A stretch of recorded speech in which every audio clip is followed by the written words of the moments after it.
You can get it.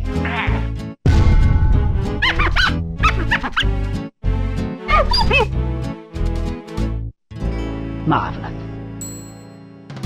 Yo, what's good? Welcome back to the channel, y'all. And look.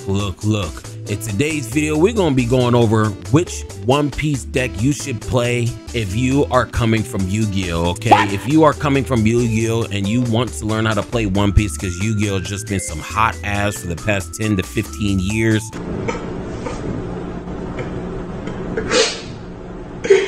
This nigga is trash. If you guys do want to learn how to play One Piece and you guys are coming from Yu-Gi-Oh! This is the video that you guys need to tap into. I'll be using nothing but Yu-Gi-Oh! Terminology the whole entire way, dudes, because, you know, you guys are going to have a really good understanding. And then on top of that, just make sure you join my Discord. If you have any questions, a lot of the delinquents in there will help you out. We always on some gang shit, delinquent shit. You guys already know how we moving. And yeah, man, let's go ahead and get straight into it.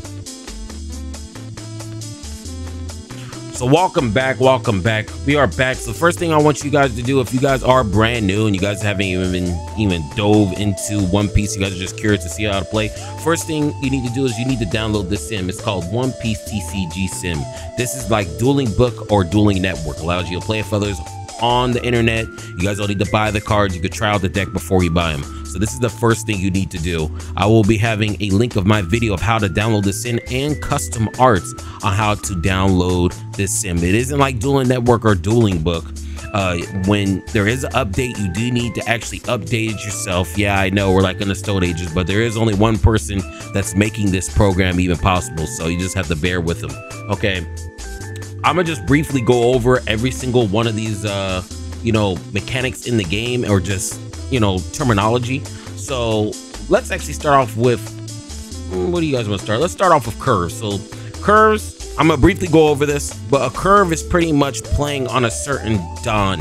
Okay, so if you ever hear people say odd curve, that means they want to go first. So if a deck is good going on the odd curve, they want to go first so they can use the 1 cost, the 3 cost, the 5 cost, the 7 cost, 9 cost. These costs up here on the top left where it says 1, 9, 7, 5, 3, that's pretty much your level. Okay, it doesn't go up to 12, it only goes up to 10, and depending on where you go first and what deck you're using depends on what curve you should be on.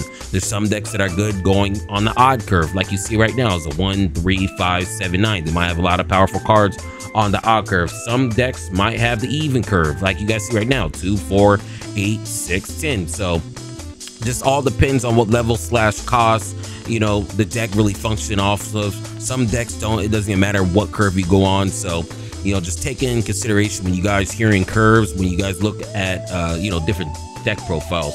The next thing I want to tell you guys has to be probably low end, high end. Let's go over this briefly. So low end is characters or costs or levels. Characters is pretty much monsters. You guys should probably know that by now. Characters, when I say characters, they're pretty much monsters. Cost is pretty much level. Okay, so this is your level, this is your cost. When we talk about low end, you might hear a couple of people say, oh well, the low end for the deck is pretty strong, X, Y, and Z. Low end is any character's cost / levels that's a level from 1 to 5, cost 1 to 5. So you guys see it on the screen, 1, 2, 3, or 1, 2, 2, 4, 5, 4, 4, 2, 5, 4, 5, 3, 3. So this is considered low end. So when you hear people talk about low end, that means it's the low end of your deck, the low levels of your deck, the low characters of your deck. So that's exactly what low end means. So the next thing we're going to talk about before we actually get into the high end is counters. Counters is the most important thing in the game. Okay, you guys are probably wondering what the hell is a counter? It's not like Yu-Gi-Oh! Where you just attack life points and that's it. It's all about power. Okay, majority of the leaders in the game, like you see Adele, it has 5,000 power. Okay, so that means you want to always have more power than your opponent that's attacking you. So let's say for instance, let's say a Lin Lin is attacking you. Let's say this girl, I'm sorry. Let's say this character is attacking you for 8k. I'm at 5k, which means I'm gonna need 4 counter to get out of this attack. Now you're probably asking me, well, why 4 counter? 4 counter, that means my leader's at 9. Correct. You cannot counter out being at the same power as Lin. So if this 8K attacks you and you're at 8K with the counter, okay, you are still going to take that attack. You need to be at 9K. Now you guys are probably asking, okay, so what is a counter? A counter is this. A counter are usually low-end cards. That's why I'm doing this right after going over low-end. A majority of the low-end cards, you know, cost levels from 1 to 5 are usually the ones with the best counters, such as this Flamp B. Flamp B has a 2 counter, 1 counter, 1 counter, 2 counter. What's the ratios, you're probably asking? How many 2 counters should I be running? You should always be running 12 counters, bro. Like, I see some people running 10, 9, or even less than that. In my opinion, should I run 13 counters? I run 13 2Ks, okay? That means I run 4 of these, I run 4 Capone, and I run 4 of Frankie. And then for the 1Ks, it doesn't really matter. Whoever really just fits your build. But just as a common ground, I always like running 12 to 13 2Ks, okay? So just to get out of sticky situations and maybe some events that allow you to have, you know, 3K extra power like you guys see on the screen right now. This one, for instance, give you 3K. There's some counters out there that are events, we'll go over those in a little bit, that actually can boost your power up to 5K, such as like for Nami or something like that. But just as a playing ground of how many counters you should be using, 12 2Ks is definitely going to go on. Remember, when an opponent is attacking, so like I said earlier, if this is attacking you at 8K and your nails at 5K, you cannot counter out of this unless you're at 9K. So you always have to go a number above the number they're attacking with. And this is another thing, I'm gonna tell you guys this right now. If you guys are playing One Piece, you guys always want to attack 2 higher than your opponent. Okay, always. If you can, always attack 2 higher than your opponent. So for instance, I'm at 5K right now. Okay, if I'm your opponent, I'm going to try to attack at 7K. The main reason why is that if I attack you at 7K, now you have to give me a 2K and a 1K, compared to if I attack you at 6, all you have to do is counter out with just 1 2K. So you always want to attack at 7, 9, 11, 13, all the way up. Okay, sometimes if the leader's at 6, then you start attacking at 8, 10, 12. You always want to try to attack 2 power higher than your initial leader, especially if you're trying to go for life, because it gets cards out their hand. This is just like Yu-Gi-Oh! If they have no cards in their hand, they're probably going to lose the game. So you always want to try to get the counter out of their hand as soon as possible. You need to try to always run 12 2K counters, in my opinion. Now let's go straight into the high end. What are high end? What does that even mean? What exactly is a high end? We hear high end, these are your boss monsters. These are like the Appaloozas, the access codes, the you know, Castira Rise Hearts. These are the boss monsters of the deck. This is what pretty much you want to try to get on the field to have some board presence, because not only that, the main reason why you want to always summon some of your big boss monsters, unless you're playing a spamming rush deck, we'll get into what a rush is in a little bit, but is because of the certain counter that they have. Not the counter, I'm sorry. The certain monster power that they have. The monster power is at the top right. You see it's 8,000, 9,000, 7,000, 10,000, 8,000, 8,000, 8,000, 7,000. So the reason why this is so important for this power, so their power is their attack. But it's really important because you guys always want to attack the leader. That's how you win the game. You have to keep on attacking the leader. The way you want to always attack the leader is at 7 or at 9. You always want to attack 2 up, okay? And the main reason why is because, like I said earlier when we were talking about counters, when you attack high at, like, let's say Yamato attacks at 9K, they're gonna need 4 counters of 1. They're gonna need 4K counter, whether it'll be 2 2Ks or 4 1Ks to even match that. If they are attacking into you, you will actually need to get over that 9K. So let's say they attack you with Yamato at 9K, right? 9K power or attack. You have two counters in hand, which means you have 4 counters. Okay, you have 4 counters. You will need to have an extra 1 counter on top of that, which means you'll have 5K in hand to out counter this attack so you don't end up taking your life. Most leaders, like you guys see on the screen right now, when you look at most leaders, they either got 4 or 5 life.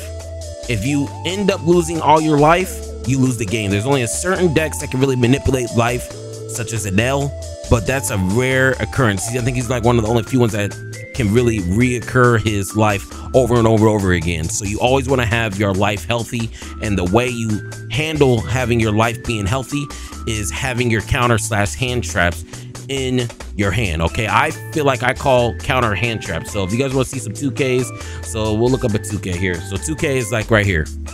So 2K is right here. We'll look up Hiyori. Hold on. Hiyori's right here. So look, so 2K. So if Yamato attacks me, I'm gonna need 2 of these. You see at the left, right? 2K, 2K. So now I'm at 9K because majority of the leaders are 5 life. You will also need 1 more counter, such as a Shirahoshi, to out counter or not take this attack. Okay, so that's what that means. That's why the high-end characters are so strong, because it forces cards out of the opponent's hand. The name of the game in One Piece is pretty much limiting their hand. Okay, you guys know this in Yu-Gi-Oh! Just having a big hand size is crazy. That's why when Maxu was around and allow you to draw all those cards, the card was broken. So you really want to limit their hand size, and the way you do it is by summoning these big monsters with high attack, high power, and make them use all their counter in the hand to protect their life. That's the reason why high-end characters are so good. Let's go ahead and just continue. We still got a couple more things to go over that we'll actually go into the decks. Next thing is blockers. Blockers, so pretty much when you summon a monster or character, you cannot attack with it that turn unless it has rush. We'll get into what rush is a little bit later. But if your opponent's attacking you, you have a blocker on the field, you could use this blocker to block the attack. You have 2 choices. You could either block the attack, okay, and let the character die, or if the leader attacks you with 5 or 6K, you can block with, let's say, Momonosuke. Let's say the leader is 6K and they attack you at 6K, and you want to keep your Momonosuke alive. What you'll do is that you'll turn this sideways, you'll block, and then you'll put an extra 2K on him to out counter or out power that initial attack. So you counter with the blocker. That's pretty much how it works. So that's how blockers work. That's really about it. About blockers, allows you to block your attack. Okay, that's pretty much what it is. Let's go ahead and continue. Let's see. Let's go over event cards a little bit later. Let's see. Actually, we can go over event cards right now. So event cards are pretty much, you know, supporting cards to every color. So let's talk about events. Events cards are like supporting cards to each color. Some of these event cards you can use on the opponent's turn. Usually it's the counter. You guys see right here, if you see that red on one of these event cards, it's a counter, which means you can use this on the opponent's turn to out counter. So if someone attacks me, I ditch a card from my hand. Now my character or my leader has an extra 3K power. Very, very strong. So some of these event cards you can use on opponent's turn. Usually it's just counter, but you know, very, very strong card. I probably think they're probably similar to like a magic card. Probably a magic card. It's not like a trap card. This is like a magic card. These are like magic spell cards. Okay, there we go. They're like spell cards. You can use it on your turn or their turn. If you use it on their turn, it has to be a counter, or it has to have a specific requirement allowing you to use on their turn. But usually for some of these event cards, if you do use it on their turn, you have to make sure some of your Don is not used, so you can use them on the opponent's turn. Not all of them are going to be 0 cost. Let's go on to rushers. So rusher, this is what a lot of the Yu-Gi-Oh players are really going to want to know. Rushers are pretty much cards that allow you attack on summon. So the way One Piece works, once your character is summoned onto the field, you cannot attack with it that turn. Okay, it's not like Yu-Gi-Oh where you can just load the board up and attack as soon as, you know, you summon a character. It doesn't work like that. As soon as you summon a character, you have to wait unless it has rush. You guys see it on the screen now. Rush, rush, rush, rush. Okay, so if you guys do want a deck that's similar to Yu-Gi-Oh, to where you just summon a, you know, just a card or a monster and you just keep on attacking and spamming the board, red is the best one doing it. Okay, this is the most similar to a Yu-Gi-Oh deck is red. So if you guys do want to play something that's somewhat similar to Yu-Gi-Oh that rushes the board and you can attack very, very fast in games, really, really fast, rushing red is probably the best that does it. But that's what rush does. It allows you to attack as soon as you summon a character / monster. When you summon one of these characters / monsters, majority of the time, if they do not have the rush sign in their text, they cannot attack that turn. Okay, so if you guys do like high-paced games or games like Yu-Gi-Oh where you just summon a monster and attack, red is the way to go. Okay, so rush. What else we got here? Stage. So stage is pretty much your field spell. Stages are pretty much your field spell. For a lot of decks, they revolve around their stage, such as black. Let's see, black and Enies Lobby. Let me see. I think it's called, here we go, Enies Lobby. So this is their field card. Very, very good field spell. Once it's on the field, it's always there. So that's why I said this is like a field spell. Once you use your stage, you never need to replace it unless it has some type of effect to where if you activate another one, it gives you some type of bonus. Okay, so you know your stage card is like your field spell card. Okay, so once it's there, it's always there, and the opponent can't remove stages. That's one thing in the game that isn't really in the game at the moment, is removing stages, because you know, I don't know why they just don't have a way to remove stages. So that's what a stage is. And the last thing we need to go over, and this is what people hate the most, is triggers. So triggers, it's almost kind of like how you mill. You remember like in Light Swarm back in the day, or Telements, a lot of the deck is based off milling to the graveyard slash trash. Graveyard slash trash. In One Piece, when you get your cards from life, if they have a trigger, they can use their effect. So for instance, if I get this cracker off of life, I can discard one card from my hand and play this card. Very, very strong. Very, very strong. Very, very strong card. But a lot of these triggers are really, really based off casino random luck. That's why a lot of people don't like triggers in the game, because it's random. It's a casino deck, especially if you don't have manipulate your life with certain characters such as Enel. That's the deck I play. Okay, YGOD. This is the deck I play. But triggers is very, very good. It's one of the newest mechanics in the game, and it's also one of the most hated aspects of the game. But I don't think it's suppressing, because at the end of the day, if you don't have a way to manipulate your life, these triggers are usually all random. Okay, so that's the way triggers work. So now let's go ahead and get straight into, I think that's everything that we need to cover, right? Yeah, it is. So let's go ahead and get straight into the first deck, which will be red. Okay, so red, like I said, this is the most simplest type of deck to get your mind around if you are coming from Yu-Gi-Oh. Okay, to keep it simple, rush means just what red is. R, rush, red, that's what red is. It rushes the board, rushes the board, rushes the board. Most similar deck to Yu-Gi-Oh.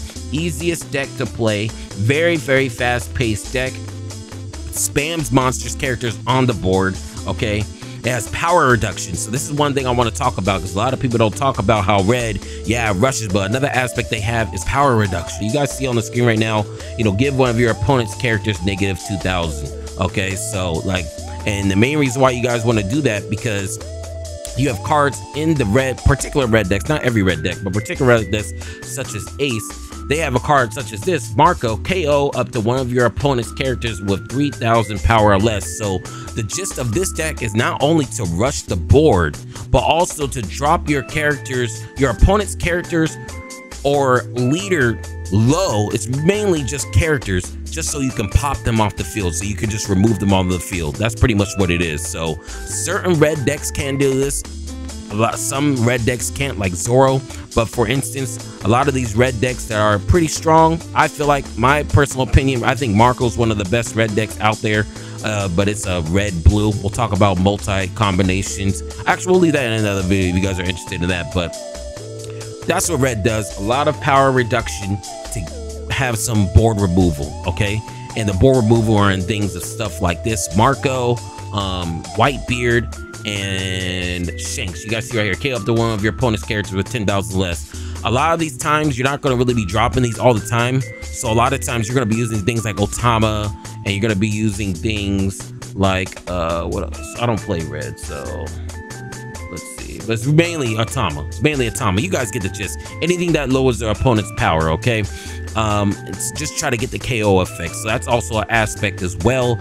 And it does have a lot of rushers in this deck, such as the Jozu, the Ace, and actually it's really just those two. So this is more of a control type deck. If you guys want to see a straight rushing deck, just give me 1 minute. I'll put it on the screen right now. So if you guys just want to play a straight rushing deck with no power manipulation, dropping down your power to, you know, get those attacks. And mind you, remember I told you, your power is your monster's attack right here. So remember, that's what power is. But if you guys don't want to worry about that, you guys just want to get straight in and just rush the board like it's Yu-Gi-Oh!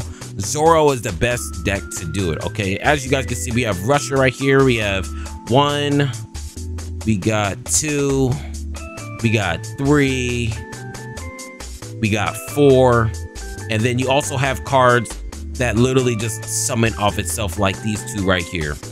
Okay, so if you guys just want a Yu-Gi-Oh!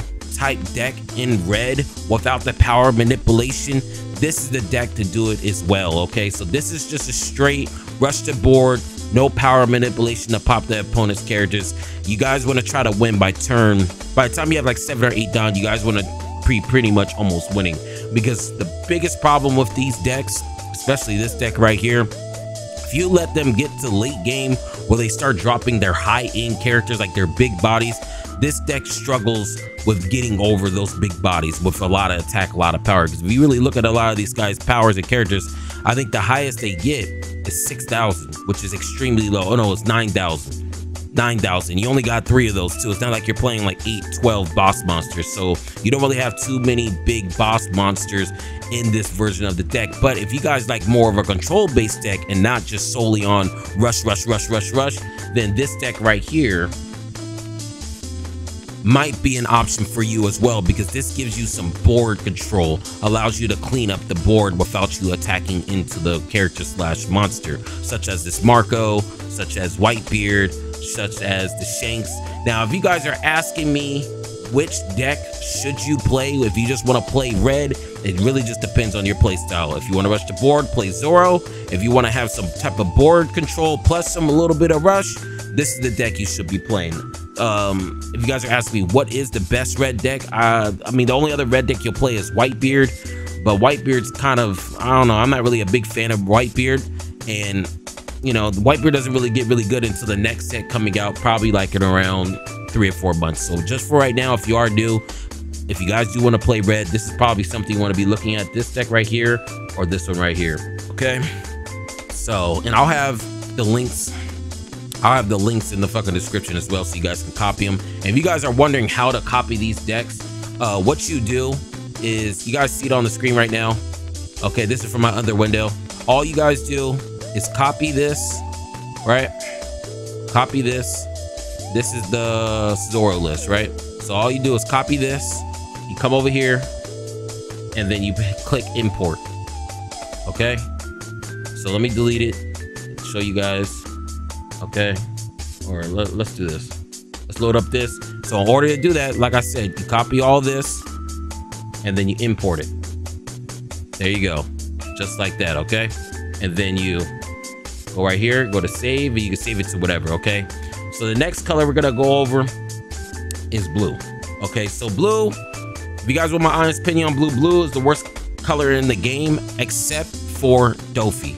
There's certain decks that are blue, they're just like, they have an exception, but usually blue is the worst color in the game. It's not, I just think it's because it just needs more support. Except for Dofi, this is a tier 1 deck. This is one of the best decks in the format. Why should you play blue? Why is blue so good? Well, it has the best board removal in the game. Okay, you see this card right here? If there is any board removal in the game that doesn't say KO and it says bottom decking, you pretty much bypass probably like 80% of the protection type of monster slash characters in the game. So Gravity Blade, for instance. So this card is pretty much like a Kaleido Heart, a Telements Kaleido Heart. This card spins back any monster slash character on the field. Okay, so if you use this card, it says send 2 characters to the bottom of the deck. You're pretty much spinning the monsters back to the deck. Pretty much a Kaleido Heart on crack. That's pretty much what it is. This is the best removal type card in the game. Okay, so it has the best removal when it comes to Gravity Blade and Red Rock. Okay, so let's look at Red Rock.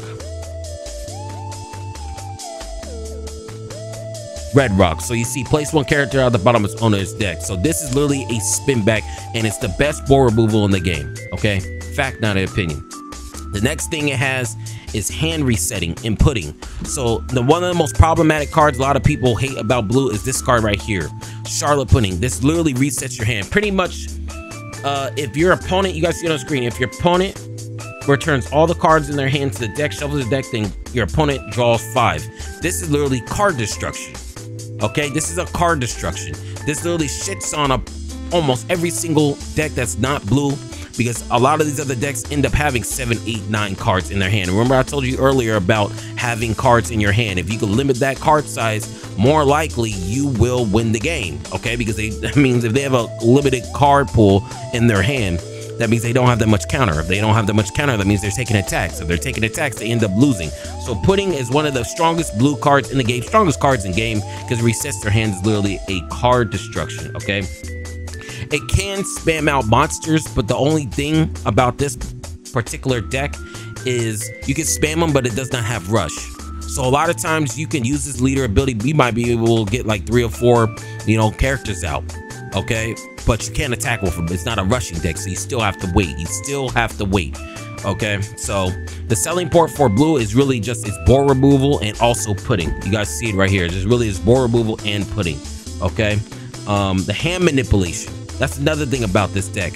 This deck can really add a whole bunch of cards in the hand just because of this Kaido. If your opponent has 3 or less life cards, draw 4 cards. So if your opponent has 3 or less life, and by the time you get to the point where you can even drop this, they should have less than 3 life, you draw 4 cards. So this card is pretty much a Saruja. Okay, Skull Dread. You know what that is. I hope you guys know what that is if you guys play Yu-Gi-Oh! It's literally the Link monster, allows you to draw a whole bunch of cards. This is literally a Saruja right here. Okay, Boss Monster has a 12k body and it allows you to draw 4. It's literally a Saruja. This has a tons of draw power like a FTK deck. Okay, FTK, it's a ton of draw power.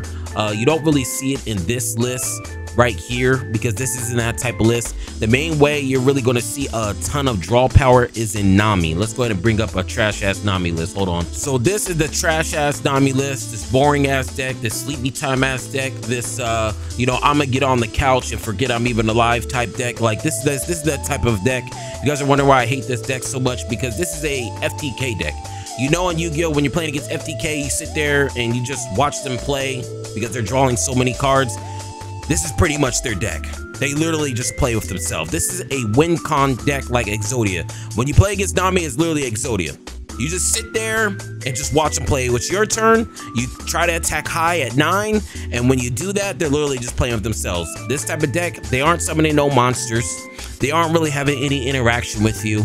They just sit there and try to deck themselves out. You guys see on the screen, as an additional rule, when your deck reaches 0 cards, you can win the match instead of losing it. So this is the win console. It's like Exodia, however, if you have 5 pieces of Exodia in your hand, you win. If this deck reaches 0 cards, which they do this relatively consistently, okay, you win the game. It's almost like an FTK. For FTKs, usually you have to do some jank shit to be able to win, like to cheat something out, but it's actually printed on the card. If they reach 0 cards, they win. So that's the reason why people hate this deck. Very, very boring deck. And yeah, that's pretty much the gist of blue. Best removal, best draw. They have an FTK boring ass deck in Nami. And if I had to tell you guys what blue deck to play, it's probably this one. It's not going to get nerfed. And if you guys do also want to see the prices of a lot of these decks, I have some videos on that as well on the channel. Go ahead and check that out. But yeah, if I had to tell you what blue deck to play, it has to be this blue Doflamingo without a doubt. It has the draw power, resets your opponent's hands, spams out monsters with the Warlord package, and it has some of the best removal. So it has a little bit of everything. You guys like blue? You like building up a board and having the best removal in the game? Blue might be your choice. Let's go ahead and go straight into the next type of color. And the next color we're going to go into is going to be green. So green, I'm going to let you know this right now. This is the best green deck in the game, without a doubt. This is the best green deck in the game. Why would you want to play green? Well, for starters, character resting. Okay, what character resting pretty much means, it means putting your monsters in defense mode on your turn. Okay, when I say your turn, I means the opponent's turn. So if it's your opponent's turn, for instance, it's your opponent's turn and they're about to attack you with a character, you could use her ability and put that bitch in defense mode, and now they can't attack. And since they are rested, when it's your turn, they stay in defense mode. So that means you can also, you know, attack that defense mode monster you just made from resting it. You guys see it on the screen, Bonnie. Rest up to one of your opponent's leaders or characters. Very, very strong. It costs 1 Don, but when you see rest, that means you're putting the character in defense mode. Okay, that's pretty much what it means. And this type of color is really known for board control. I wouldn't say color because, oh, yeah, well, I wouldn't say color. I would say this deck. This particular deck we're looking at, this is the best green deck, has mad board control. Okay, their thing is really lock you down and just really just controlling the board to get out their rushers. Remember I told you what a rusher is, okay? Rusher to get this out, and to also to get Doflamingo out, like right here. Okay, this allows you to freeze 3 rested characters. Like I said, this whole thing about green is resting characters, resting characters to lock you down, locking down. The leader does it, this character does it.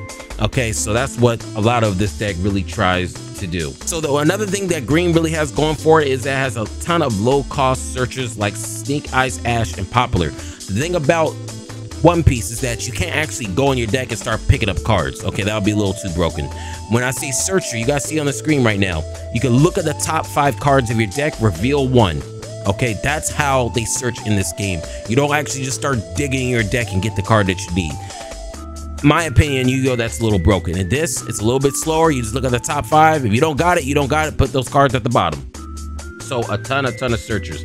Like I said earlier, the biggest thing about green is resting characters. So the next thing we got going on for this is Basil Hawkins. You guys see his effect. If this character were to be removed from play by one of your opponent's effects, you may instead rest one of your opponent's characters.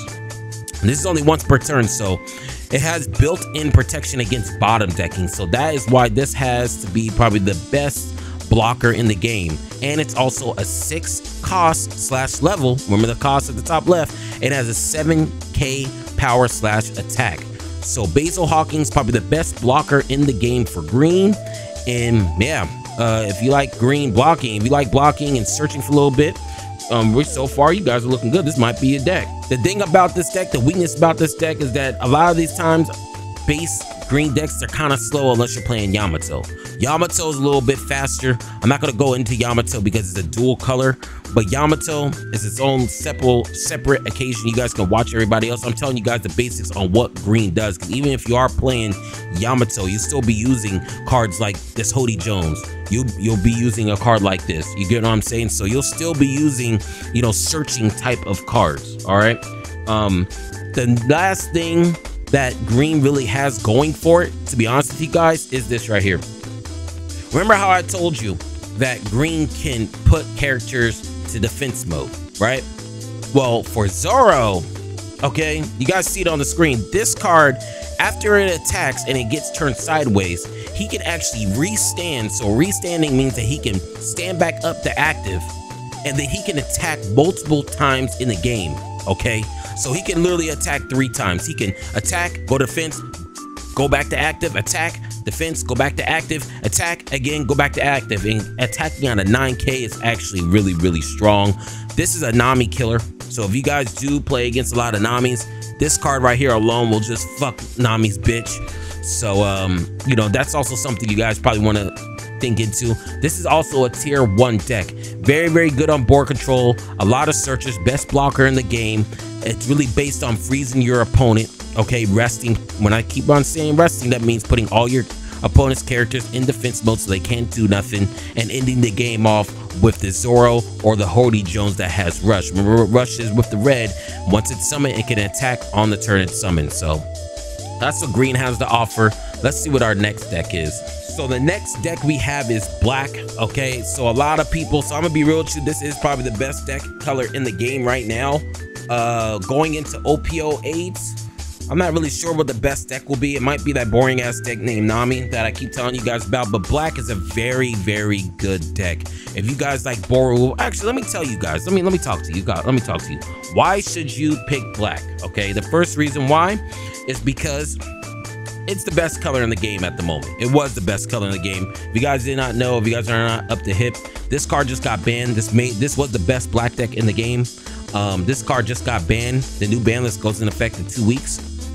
So, but this deck should still really be good.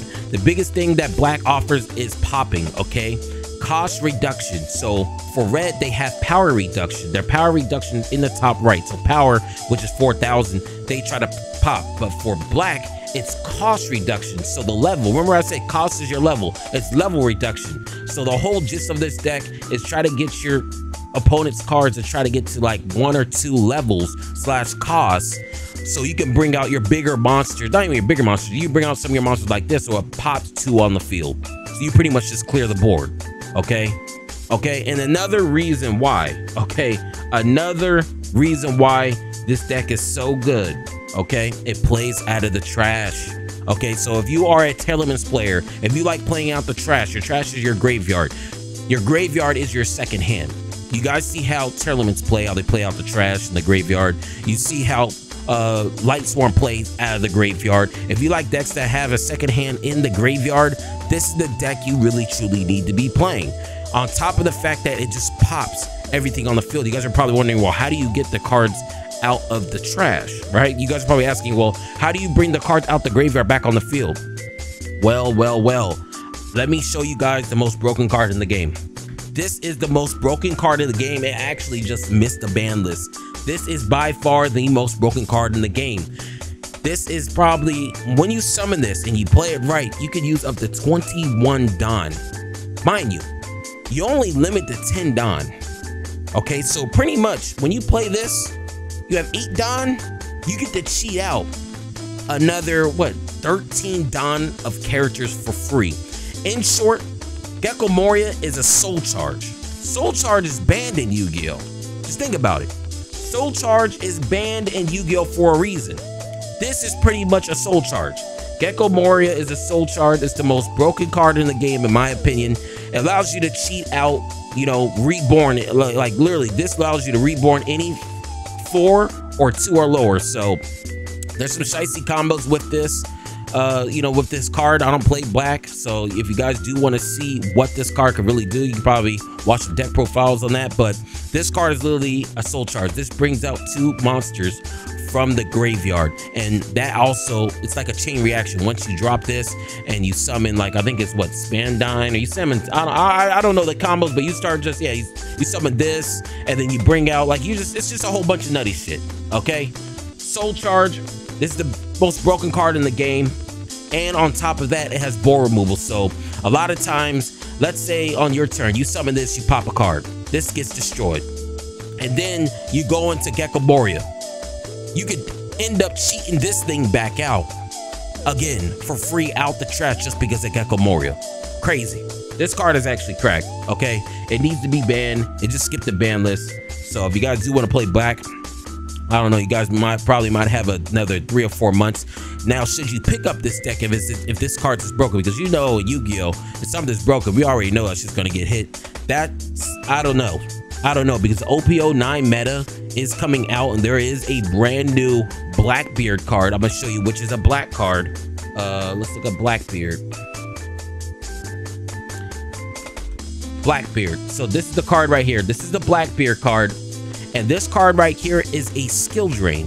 This is literally One Piece's first time ever having a floodgate. Yes, there is one floodgate leader, and this is the brand new leader getting ready to come out in Japan next week. This is the card that may shut down Gecko Moria, because you see how it says your on-play abilities don't activate? Well, Gecko Moria is the on-play, which means that if they activate their effect on the opponent's turn, if the opponent activates this effect and it's your turn, and you try to go for Gecko Moria, it won't work because your on-plays don't activate. Very strong deck. We won't be seeing this for another 3 months, so you guys probably don't need to worry about that right now. If you're just talking about right now, then yeah, go for it. But this is on the ban watch.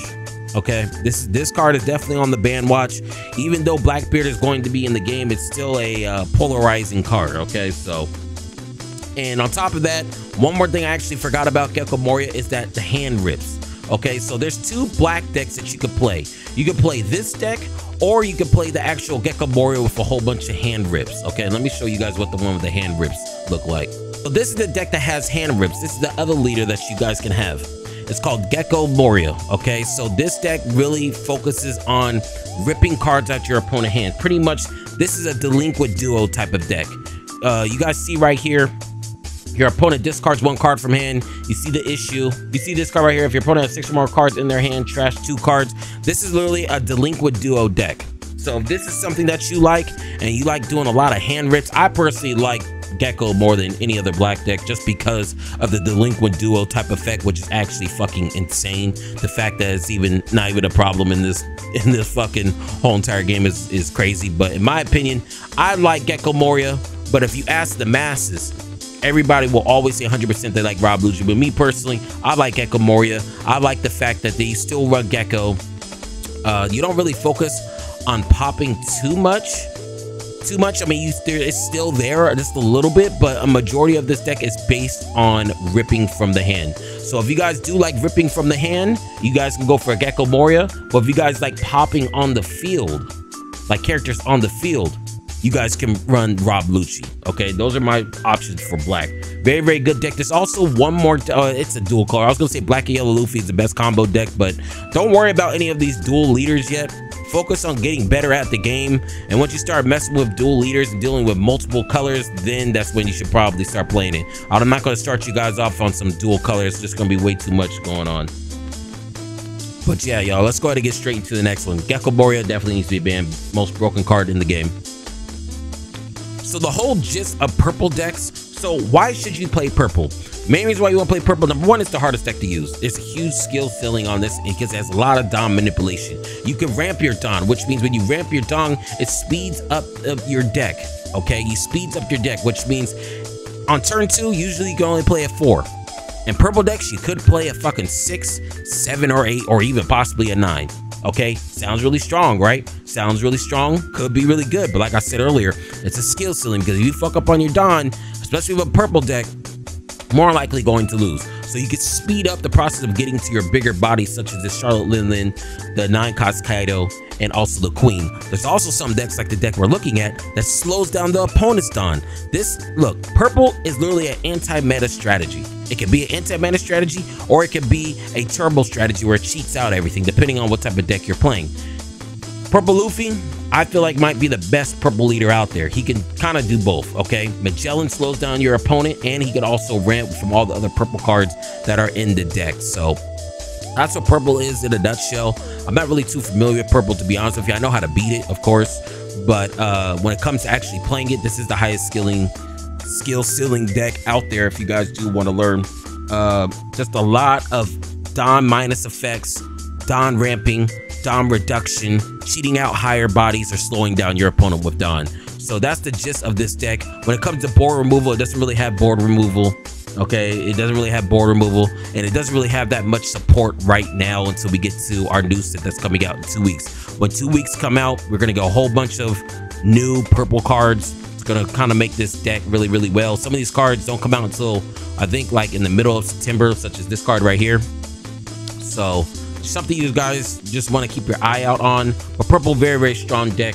And let's go ahead and get straight into my favorite deck, which would be yellow. Okay, yellow is my deck. This is my main deck, and that's the reason why I'm talking about it last, because I play so much yellow on the channel. I really don't want to spend a lot of time on my personal deck, especially if this is the only thing you really see on the channel. But you guys are probably asking, what exactly is yellow? Okay, why do you play it? I play it because Enel is my favorite character in the anime. That's really it. I picked up the deck. I said, oh shit, this nigga is a leader? I don't give a shit. This dude sucks. I didn't know nothing about it. I just saw Enel. I picked him up. But this is literally a lottery deck, okay? So when I say lottery deck, it's kind of like Light Sworns, but you aren't playing out the trash / graveyard. You're playing out your life. Your trash graveyard is really your life. So you're going to be doing a lot of triggers. They're known for their triggers, okay? They're based off life manipulation as well. You guys see it on screen for Enel. When your life hits 0, you may add the top card of your deck to your life, then discard 1 card from your hand. So it has a lot of manipulation for yellow. It's very, very hard to beat a yellow deck because I keep getting my life back over and over and over again if you play Enel correctly. It's not just Enel. You have some other leaders. I think the main person that really does the fucking life manipulation crazy is Vegapunk, bro. Vegapunk probably does the craziest life manipulation in the game. I mean, every single turn he can just add a yellow card to his fucking life, and then once that happens, all of the Vegapunk cards such as this Onami all have triggers, so they're all based off triggers. That's what yellow pretty much is. Very similar to Light Sworn and Telements, but instead of out of your graveyard and out of your trash, graveyard trash, same thing, it's out of your life. Okay, very, very good. The main thing about yellow right now is it has decent board removal, such as this card right here. We have the Gadatsu, very, very strong. We have the Yamato. These are just all pops. It has decent board removal. It does also have banish. So banish, if you guys don't know what banish means, when you attack, so if I summon this Onami, right, and then I give banish to this character, when I attack with this ace with banish, that card they're getting from life is not going to their hand, it's going to the graveyard. Okay, they're going to the graveyard slash trash. So that's why Onami and banish is so strong, because it limits their hand. Okay, it limits their hand. That life they're about to get, now it's the trash. And the only way Nami is really, really bad, or anything that has banish is bad, is if you're playing against a black deck. Like I said earlier, black decks thrive on their shit being in the trash. So if you are playing a black deck, don't even bother using a Nami like that, because they want all their shit in the trash. Yellow's not really gonna have any new support after OP08. So after our new set that comes out in 2 weeks, Yellow's really not gonna have too much support like that, y'all. I'm just keeping it honest with you. I looked at all the stuff OP09. We aren't really getting shit at all. Like I think we're getting a searcher and that's it. So we aren't really getting a lot of support. But to be fair, Yellow's been getting blessed with a lot of support for the last 3 sets. So it's okay if we take a set off where we don't get too much support. The number one reason why people hate Yellow is not only because of its triggers playing out of life, because it's all random and people don't like losing games to things that are random, but it's really this card right here. This card, everybody hates this card. At some point, people were asking for a ban for this card. Pretty much, when this thing is summoned, it's on a 12k power slash attack. Its effect, when this thing is summoned, you get to get a life, add a life back to your life, and you get to trash their life, and they can't do anything about it. That's why this card is so strong, because what can happen is that if you're playing it against a Katakuri, right? If you're playing against Katakuri, right? You're playing against Katakuri. They're using the deck that used this, used Big Mom in Pudding. If you're playing against Katakuri, they can drop one Big Mom, right? And then they can drop another one next turn. That means just off rip, without them even attacking you, you lost 2 life. Okay, you see how broken that is? So if they just start adding Big Mom after Big Mom after Big Mom, you can literally lose the game fast as hell. And they don't even need to attack. That's the reason why people don't like Lin Lin, to be honest with you guys. That's the reason why people don't like this Lin Lin. That's why a lot of people want this card bad. I said bad. Want this card banned, to be honest with you. Because, you know, you don't even have to do nothing. You literally can just summon it. There was a card like Lin Lin in a smaller body, and it was reject. So this card right here, this card is banned. You guys see it on screen? If your opponent has 1 life, deal 1 damage to them. So that means you don't even need to attack, and you get to take 1 of their lives. So imagine you Big Mom 1 turn, they're at 1 life. Next turn, okay, you reject. They're not playing it else, so they're not getting the life back. And then you put all your Dawn underneath a Big Mom. So this is a 4. So that means Big Mom will be attacking for 18k. You're not countering out of that. It's an automatic loss. That's why this particular card is broken and banned. That's the reason why people don't like Lin Lin. Okay, Lin Lin is probably one of the strongest, if not the strongest, yellow card till date. Very, very broken card. People want this shit to be banned. And the thing about yellow as well is that a lot of their yellow decks are based off high end. So you guys can see, you know, 8, 9, 10, 6, 7, 10. A majority of yellow decks are based off high end. So your low end, majority of the time, if you're playing like a cookie cutter deck that you're getting from the internet, a lot of times you aren't really doing too much in the early game, in the beginning game. So like decks like Rush red decks, or even decks that remove your bodies really destroy you. So like black red decks, bottom decking your shit hurts, or slowing down your Dawn manipulation, like by purple. So yellow does have a lot of weaknesses. But if you can get to the end game to where you're abusing the Katakuris, the Yamatos, the Aces, the Lin Lins, you get what I'm saying, then yeah, this deck can be very, very shicey. But like I said, if your board gets removed, you're pretty much gonna lose. If they slow down your Dawn, it's gonna be hard as hell. Okay, there's so many factors that go into it. But yeah, that's what yellow is, high end. I probably think, I don't know, I wouldn't say it's the easiest deck. Yeah, I wouldn't say it's the easiest deck. A lot of people say it's the easiest deck. I don't think it's the easiest deck, because if it was the easiest deck, we'll be in a tier 0 format right now. Everybody be using this deck, and that's definitely not the case. Yeah, I think it's like mid, bro. It's like a lot of it is really just for board control, really, to be honest with you guys. The only thing about these yellow decks is that this card right here is a $50 card. Okay, so these decks, the yellow decks, mainly any deck using Katakuri, you're probably looking to spend $400 or $500. Yellow is the most expensive color in the game. So if you guys do want to play yellow like me, just get ready to throw a bag at the computer. But if you're coming from Yu-Gi-Oh, that's nothing. I mean, 3 cards for you is like 120. So I mean, buying a whole deck for 400 is nothing, right? Right. So y'all should be good. Y'all got deep pockets. But yeah, y'all, that's pretty much what deck you should run, how the cards work, you know, just pretty much Yu-Gi-fied. That's pretty much what I did. I pretty much Yu-Gi-fied how to play One Piece. I wouldn't say how, but what things are, the concept of certain things, what decks are good. And yeah, that's pretty much what I just did for you guys. This is my first time ever doing something like this. I usually don't do like how to play or what decks to run or something like that. I leave that to the other channels, but since I have so many Yu-Gi-Oh players follow me and they don't really know what's going on, I'm going to Yu-Gi-Fi it for you, because when I first started, there's literally nothing on the internet. I had to read every single card and really learn what high end, low end, banish, rush, blockers. I didn't know what any of that shit is. So now that I explained it to you, hopefully you know what that means. And hopefully you know exactly what everything means.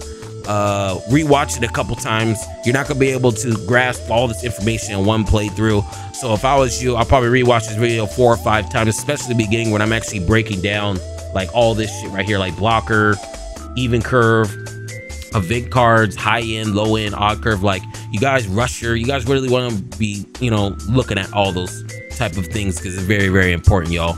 Only thing I didn't really talk about are things like the little the little colored thing in the corner right here. You see special wisdom, strike, like all those little colors up there in the top right corner. I honestly don't know what those mean, to be honest with you guys. I'm gonna keep it real with you. If somebody can tell me below what that means. That is the only thing I don't know, because I have never found a reason to even know what those are, because they have no relevance in the game to me.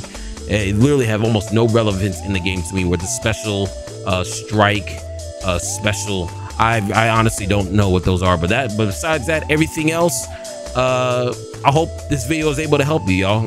I just wish there was a video like this when I was out trying to learn how to play, and hopefully this can help you guys, bro.